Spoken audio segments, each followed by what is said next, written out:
12th night. "Before we get to the hospital," the paramedic said, "I need to confirm what happened." He checked his watch. "I make it 8:30 a.m., so the fall must have happened at about 7:45? And you said that your gran slipped in the kitchen while you were both in the other room?" Ivy imagined Grandma Sylvie losing her balance and tumbling onto her back, legs in the air like an upturned beetle. If only she'd been there to help. Seb swallowed.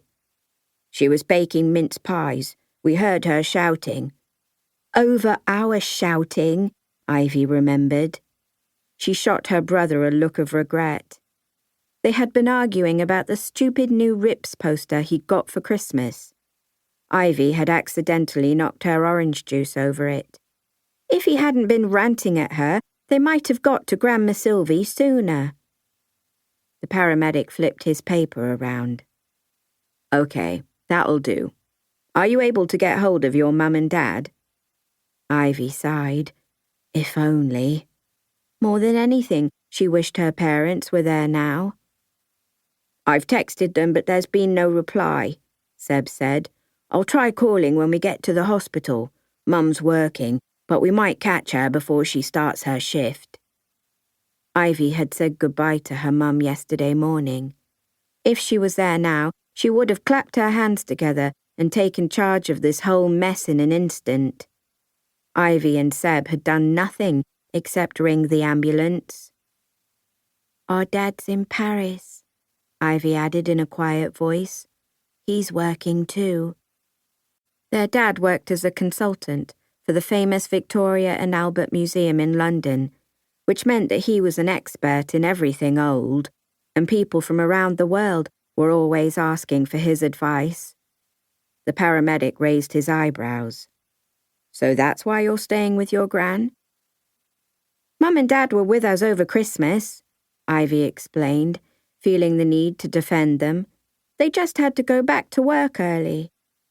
It had never really bothered her, them staying in London and leaving her and Seb 6 hours away in Bletchley Scrub with their grandma. But then, this kind of emergency had never happened before. The paramedic put down his clipboard and turned to Grandma Sylvie, who, despite the neck brace, made an effort to smile. Ivy doubted she could even hear what was being said with that thing on. She hadn't corrected the paramedic about Seb's age. "Okay then, Mrs. Sparrow, I'm just going to check how you're doing." He untucked Grandma Sylvie's blanket and rolled it away until her arm was exposed. There was a thin cotton sling around it, secured behind her neck. Delicately, he loosened the knot and slid the material out from underneath. Grandma Sylvie winced. As the sling was taken away, Ivy caught her breath. Her grandma's entire arm was purple and bloated like a giant eggplant. The paramedic took the damaged wrist carefully between his fingers. Looks like that swelling is getting worse. It must be sore." He studied it from every angle. Ivy caught a flash of gold on her grandma's skin. "I don't see any clasp on your bracelet. I think we might need to cut it off to make you feel more comfortable, Mrs. Sparrow. Is that okay?" Ivy's chest tightened. She imagined Grandma Sylvie's was probably doing the same. That solid gold bangle was one of the few items that remained of Grandma Sylvie's life before her amnesia. She had been wearing it at the time of the accident, and Ivy couldn't remember her ever taking it off. The bracelet was special to her. Everyone knew that.